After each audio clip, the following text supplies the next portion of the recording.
জয়রাম। মহেন্দ্র ছুটিতে রোহিণীবাবুর বাড়িতে এসেছেন। একদিন রোহিণীবাবু ও মহেন্দ্র বেলা প্রায় ৯টার সময় ঠাকুর ঘরে বসে আছেন। মহেন্দ্র কীর্তন করছেন আর রোহিণীবাবু তাহা গলা মিলাতে চেষ্টা করছেন। এমন সময় রোহিণীবাবুর একজন বিহারী বন্ধু এক ঝুড়ি লিচু পাঠালেন। মজফ্ফরপুর লিচুর জন্য প্রসিদ্ধ।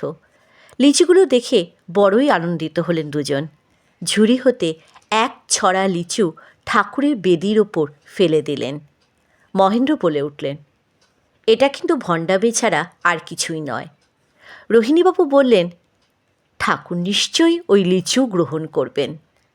দুজনের মধ্যে খুব তর্ক বিতর্ক হয়। পরিশেষে স্থির হয়, ঠাকুর যখন আসবেন তখন ইহার মীমাংসা হইবে। একসময় ঠাকুর কলকাতা হতে পূর্ববঙ্গে গিয়েছিলেন। লিচুগুলো বেদিতে দেওয়া হয়েছিল আষাঢ় মাসে, কিন্তু ঠাকুর মজফ্ফরপুর ফিরে আসলেন দুর্গাপুজোর কয়েকদিন পূর্বে, অর্থাৎ আশ্বিন মাসের শেষের দিকে। মহেন্দ্র পুজোর ছুটিতে মজফ্ফরপুর এসেছেন। একদিন রোহিণীবাবু ও মহেন্দ্র দুজনেই ঠাকুর ঘরে বসে ঠাকুরের সহিত নানা রকম কথাবার্তা বলছেন। বেদির ওপর ঠাকুরের ফটোর একপাশে শুকনো ফুল বেলপাতার মধ্যে লিচুর ছড়াটি তখনও পড়েছিল। হঠাৎ ঠাকুর মহেন্দ্রকে বেদির উপর হতে লিচুর ছড়াটি আনতে আদেশ করলেন। মহেন্দ্র লিচুর ছড়াটি আনলেন। লিচুগুলো শুকিয়ে গিয়েছে, তথাপি মনে হচ্ছে লিচুগুলো পূর্বের ন্যায় ফুলে রয়েছে।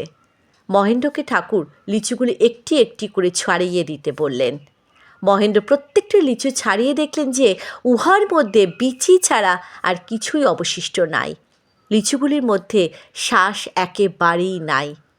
তখন ঠাকুর মহেন্দ্রকে বললেন, এখন বিশ্বাস হইয়াছে? ভক্তি করিয়া কিছু দিলে তাহা গ্রহণ না করিয়া পারা যায় না। মহেন্দ্র ও রোহিণীবাবু দুজনেই অবাক হয়ে গেলেন, কারণ তাহারা কেহই ঠাকুরকে লিচুর সম্বন্ধে কোনো প্রশ্নই করেননি।